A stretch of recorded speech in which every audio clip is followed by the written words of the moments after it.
Today's episode is brought to you by IBG, a smart, DeFi, wealth management robo-advisor app that offers users a simple way to invest in DeFi and crypto.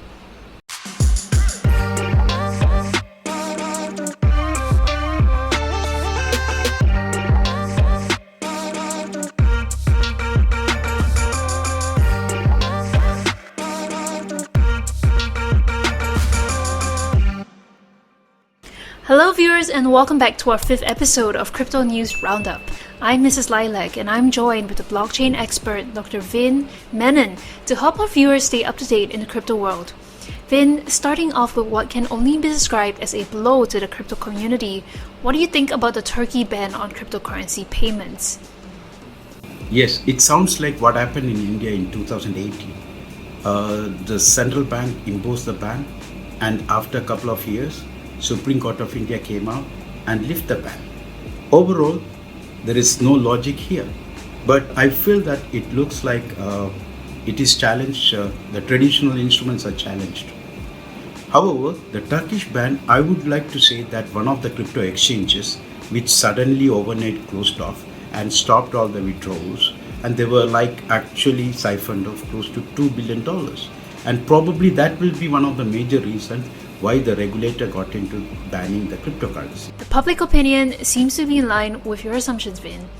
There have been comments alleging that the Turkish central bank's comments are complete lies and the measure is an attempt to stop the continued devaluation of the lira. In fact, I've been reading comments that it is ironic that the Turkish government called cryptocurrencies volatile while lira has been extremely unstable. Yes, the way which Turkish government is imposing the ban, I feel that it is not the right way, especially it being a blanket ban.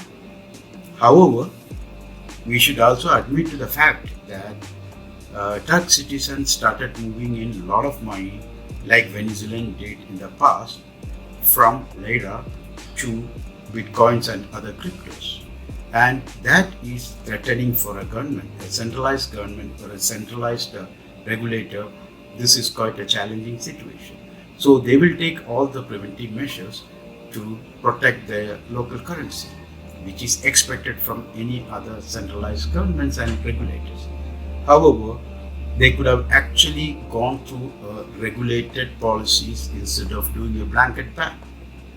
Policies like taking KYC, AML, for any of the crypto investors, yes, making it like the regulated way of doing trade rather than doing a blanket ban. I completely understand this, and Bitcoin's 1-month chart is bearish for the first time in what seems like forever. They were valued at approximately $63,000 before dropping to almost $8,000 to around $50,000. But it feels like the downward movement has stopped, and the trend has reversed a bit. Is this a sign of Bitcoin being stronger than ever? Sure, I completely agree that fact. If the situation would have happened in 2017, we'll be able to see Bitcoin in a much lower level, and even to the level that it could have crashed. But right now, we are seeing, thanks to all the institutional investors, we are seeing that much more stable and settling down around 55,000-56,000 during that crisis of Turkish ban. Now, however, if we are looking slightly on the other side, this happened because of all the margin calls started liquidating their future positions. Now, if you take that into other way, it is still like around 8 to 10%, somewhere settling down within the range, and it started coming up. Today we are talking about much more than that. Where one government bans crypto, the other has heralded crypto as alternative investments. The first time crypto assets have had the honor of being labeled that by a government. What do you think about this, Vin? So the chief of Public Bank of China, or the Central Bank of China, Libo, mentioned about cryptocurrencies and stable coins should be considered as an alternative investment product. I was quite thrilled. I think that is the right way to do. And instead of blanket ban, again, the same topic, they should start regulating and they should have the control in terms of CBDCs to be launched. And when they are pairing CBDCs with cryptos, especially Bitcoin or Ethereum or any of the stable coins, they should be in a position to control the movements as well. So I completely agree with the government position, and I think that's a positive trend towards our crypto market as well.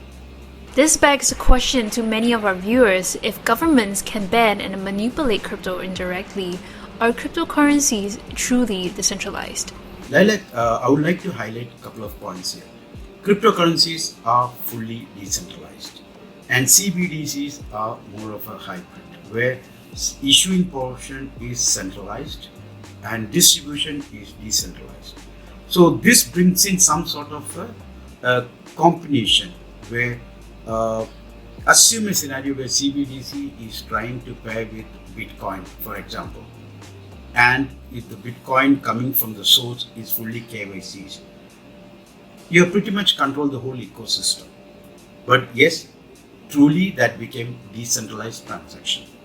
So I completely agree with the government way of approaching this, and I think that's the right way to go ahead. That makes a lot of sense. Now moving on, a platform intended to foster increased privacy measures and applications that are easy to implement for users and developers, called Alio, has received a massive $28 million in a fundraising round led by Andreessen Horowitz, Placeholder VC, Galaxy Digital, Variant Fund, and Coinbase Ventures, among others. Wow, interesting. How this platform works? They are using a technique called Zero Knowledge Proofs, or ZKP in short. It's a cryptographic technique to allow two parties on the internet, a web app and its user, to verify information with each other without having to share the underlying data related to the information. Rather than requiring users to share data with a web app, apps using Alio will ensure that the data is protected directly on the user's device rather than being shared with the service providers.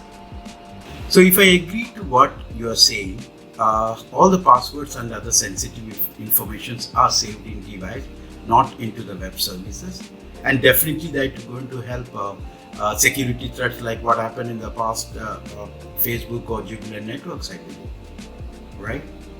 This project has just crossed the fundraising phase and would definitely be something that I love to look out for in the future. Of course, it's a good point, and definitely execution and implementation is going to be the biggest challenge for any such projects. I'm looking forward for the proof of concepts. However, have you heard about Ubisoft becoming a strong partner in Tezos ecosystem? What do you think about it? I did read a couple of articles about the gaming giant joining the ecosystem to be a corporate baker. A baker is a validator who validates new blocks using the Tezos proof-of-stake consensus algorithm. Ubisoft has joined Tezos through its subsidiary Strategic Innovation Lab, working with Nomadic Labs, a French-based research and development center that also utilizes the Tezos ecosystem. Currently, if you look at it, there are a couple of other blockchain companies which is focusing into gaming. Let's talk about Enchain.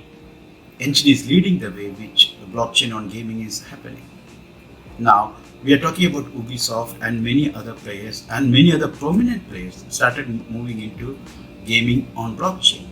And I'm sure that we'll be able to see that situation very soon, the way which it is adopted. That day can't come soon enough, if you ask me. And in other news, adoption seems to grow continuously as another real estate giant, WeWork, has begun to accept payments in Bitcoin. Much like Tesla, WeWork also intends to hold the crypto assets on the balance sheets and not immediately convert it into fiat. They're also planning to pay their landlords in crypto, and WeWork only accepts payment in the form of Bitcoin, Ethereum, USDC, and Paxos, among other cryptocurrencies, further bolstering the long-term belief in cryptocurrencies. Apart from WeWork, apart from Tesla, there are many more companies moving in. Let's talk about Venmo. The parent company is PayPal. They have more than 70 million users, and most of it started using Bitcoin, and they can start the investment or purchase of Bitcoin products just as low as $1. So what else is better than such a mass adoption which can happen today? Indeed, Vin, and one final question before I let you go for this episode. Have you seen the price prediction for Ethereum to $8,000 in this cycle, and what do you think of it? I'm so excited about the way which Ethereum is growing, and we all are excited about Ethereum 2.0, and we are just waiting for when that's going to be launched on the mainnet. And I'm sure the current value or the current challenge which Ethereum is facing because of the high gas fee is been almost eliminated or will be nullified by Ethereum 2 launch, and let's look forward for that. And in terms of the pricing, I'm expecting that towards end of the year we will be seeing around $5,000 to $6,000 as the Ethereum price, and currently we are talking about around 2,500. But however, if we are talking about 2,500 last year, nobody will be even believing it. So that's what happening currently, and let's cross our fingers looking towards a 5,000 to 8,000 mark towards end of the year. Thank you so much, Vin. It's been an absolute pleasure this week. And until next time, I'm Mrs. Lilac, joined with blockchain expert Dr. Vin Menon on Crypto News Roundup. I'll see you guys in our next episode. That's when the colors started to change.